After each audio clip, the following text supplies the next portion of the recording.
এই যে রাতুল চলে এসেছে। বসো বাবা। তুমি একা কেন? ভাইয়া কোথায়? ভাইয়াকে তো পাইনি। আচ্ছা মা বাদ দে না, ও আসলে কি আর না আসলে কি। আজকে বাদ দিলাম, কিন্তু বিয়ের দিন সবাইকে থাকতে হবে, তুমি সবাইকে বলে দিবা। ওই বিয়ের দিন আসার আগে তোমার বাড়ির প্রত্যেকটা মানুষকে আমি একে একে করে মেরে ফেলবো।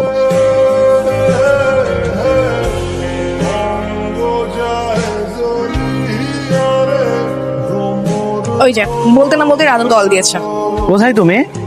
আমি এই তো বাসার বারান্দায়, রিপন ভাই আসছে তো তার সাথে কথা বলতেছি। রিপন ভাই কি তোমাদের বাসায় আজকে থাকবে? একটু পরে চলে যাবে। আমি না তোমাদের বাসায় আশেপাশে আছি, তোমার রিপন ভাইকে কি আমি বাসায় পৌঁছে দিব? তুমি কি ট্যাক্সি ড্রাইভার হয়ে গেছো? আরে না না, কি বলতেছো? এসব বাদ দাও, বাসে গিয়ে বিয়ের প্রস্তুতি নাও, কোনো কিছুতে যেন কমতি না থাকে। আরে রিপন ভাইয়া কোথায় যাচ্ছেন? আমি একটু সেগুন বাগিচা যাচ্ছিলাম। আসেন আমি আপনাকে পৌঁছে দিই। ঠিক আছে, চলো। ভাইয়া আমার একটা ইমার্জেন্সি কল আসছে, আমি একটু কথা বলে আসতেছি। ঠিক আছে।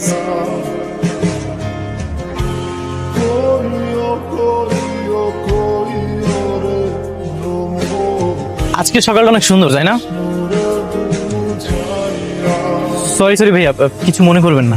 এই মিয়া কিসের সরি? চোখে পকেটে রাখেন নাকি? আসলে ভাই আমি খেয়াল করিনি। আমিও খেয়াল করিনি। এখান থেকে চলো তো। তুমি কি বলো? হ্যাঁ, তোমার একটা লোক মেরে চলে যায়, তুমি কিছু বলো না? আমার এইসব জ্ঞান পছন্দ না, এগুলোতে আমার অনেক ভয় লাগে। চলো ওখানে গিয়ে বসি, আর হাঁটতে পারছি না। টেনশনের বিষয় তো। আচ্ছা আচ্ছা ঠিক আছে ঠিক আছে। নাবিলা মা, এদিকে এসো তো। শোন মা, সোহেলকে তো এক সপ্তাহ ধরে খুঁজে পাওয়া যাচ্ছে না। এদিকে রিপনের বাবা ফোন করেছিল, রিপনকে নাকি খুঁজে পাওয়া যাচ্ছে না। কি একটা আজব ব্যাপার বলতো। আমি না বুঝতে পেরেছিলাম ওরা এমন একটা কাজ করবে। বিয়ের বাজার, ডেকোরেশন, লোকজন খাওয়ানো, কত কাজ না, এগুলো দায়িত্ব নিতে হবে, তাই পালিয়েছে।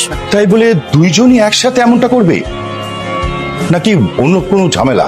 কি ঝামেলা হবে? না না, এমনটা হতে পারে ওদের পারিবারিক কোনো ঝামেলা হচ্ছে। এসব বাদ দে। তুই রুমে যা। হ্যাঁ, কি ব্যাপার, এত ইমার্জেন্সি ডাকলে যে? একটা গুড নিউজ আছে। কি গুড নিউজ? গুড নিউজ হচ্ছে কালকে জিকু ভাই আসতেছে। সত্যি আসতেছে কাল? হ্যাঁ, পরশু আমাদের বিয়েতে থাকবে, আর তারপর দিন আবার চলেও যাবে। এনাফ। কি এনাফ? এই 3 দিনই আমার জন্য এনাফ। মানে? না মানে ভাইয়ের থেকে দোয়া নিতে হবে, ভাইয়ের সাথে পরিচয় হতে হবে। আচ্ছা কাল কখন আসবে? কাল সকালে। ঠিক আছে, তাহলে আমি প্রস্তুতি নেই। তুমি আবার কিসের প্রস্তুতি নিবা? ও মা, ভাইয়াকে বরণ করতে হবে না? তোর তুমিও না।